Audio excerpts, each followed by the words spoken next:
लड़की हुई है। एक प्रेरक कहानी। 2 दिन तो हुए थे माँ को घर आए हुए, और सुबह सुबह ही माँ अपना सामान पैक करके वापस जाने की तैयारी कर रही थी। ऐसे ही तो ना आई थी माँ बेटे के घर। आने का कारण भी खास था। बहू की डिलीवरी हुई थी और दादी बनने का नसीब मिला था माँ को।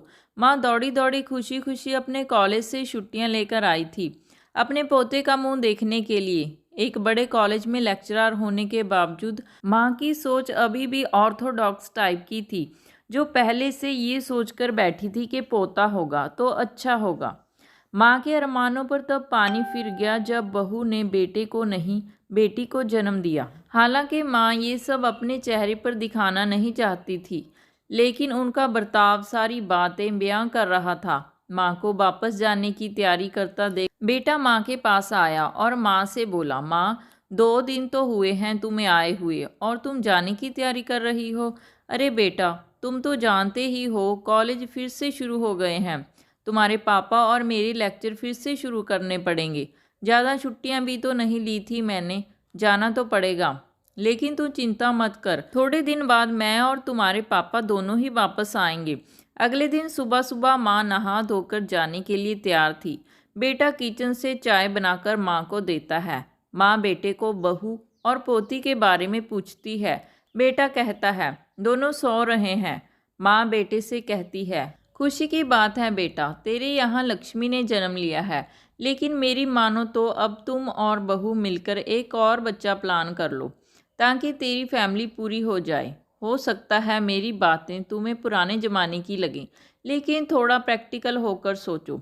बेटा अच्छे से जानता था कि माँ जो कह रही थी और जो कहना चाहती थी वह बातें दोनों ही बहुत अलग थी। बेटे ने अपनी जेब से अपना मोबाइल फ़ोन निकाला और उसमें कई मैसेजेस माँ को दिखाए और बोला, देखो माँ, तुम्हारी बात तुमसे पहले ये दर्जनों लोग मुझे मैसेज में कह चुके हैं।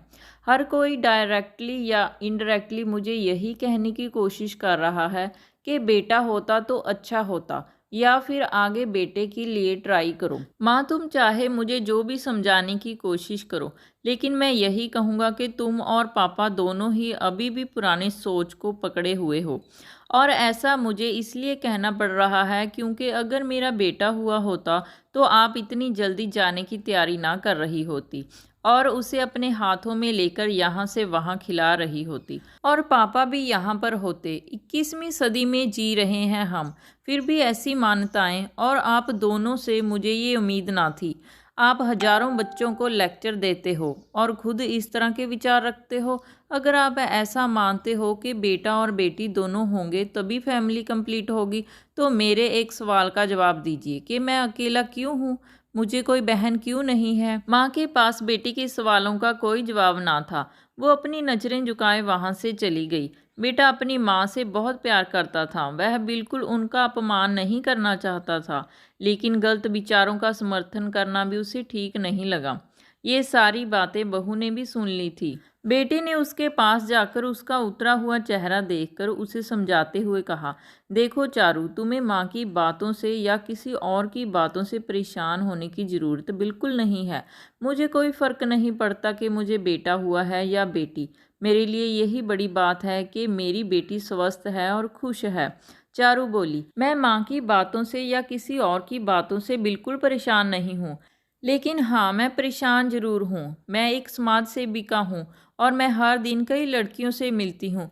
अचरज की बात है कि मुझे आज तक एक भी लड़की ऐसी नहीं मिली जो कहती हो कि लड़की होने की वजह से उन्हें अलग तरीके से ना ट्रीट किया गया हो या कुछ सहना ना पड़ा हो। मैं खुद एक औरत हूँ और इस बात का अनुभव मैंने भी किया है, और अब जब हमारे घर में भी एक लड़की ने जन्म लिया है तो मैं परेशान हूँ। पति अपनी पत्नी को समझाते हुए कहता है।